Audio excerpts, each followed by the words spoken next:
So Boaz married Ruth and took her home to live with him. The Lord enabled her to become pregnant. She gave birth to a son.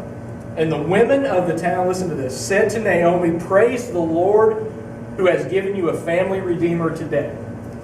May he be famous in Israel. May this child restore your youth and care for you in your old age.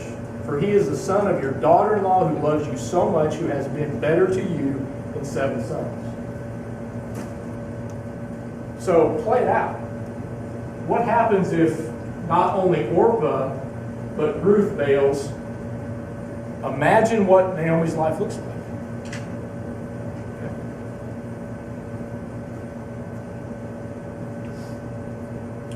Here's the reality.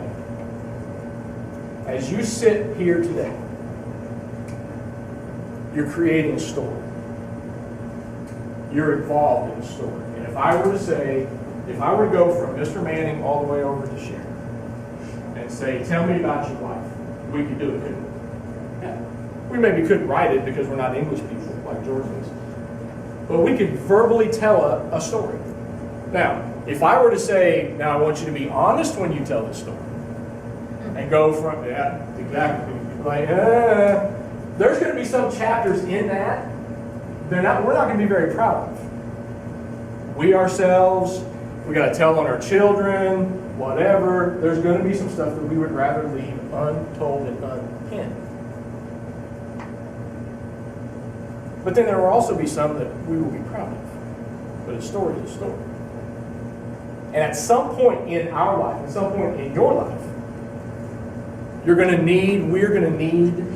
to have a sense that there's more out there, that we got to take a new step.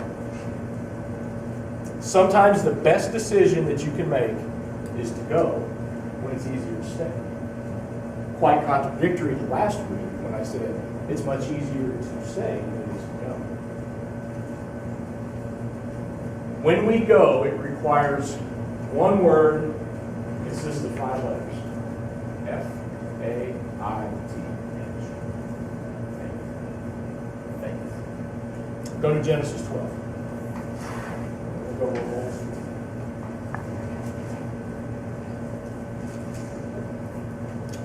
Before we do that, let me just kind of throw this in there too. Talking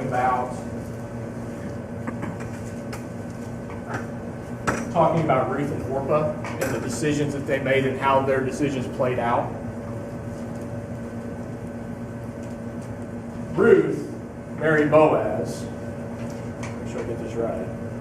They had a child named Obed, who had a child named Jesse, who had a child named David, which was the lineage of Jesus. Life turned out pretty good, right?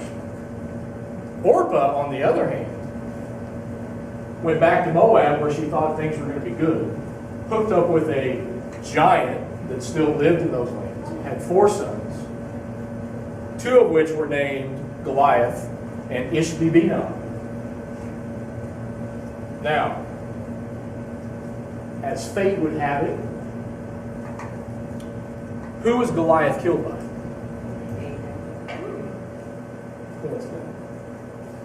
Orpah, Ruth, cross paths again. And her son is killed by a lineage of her.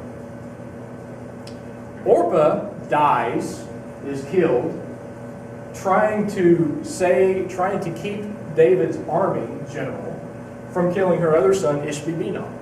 So she gives her life to that. Now, if she could have gone to that part of her life and looked at it, do you think maybe she might have made a different decision? Maybe. Why do you think the decisions that we all make deserve some thought?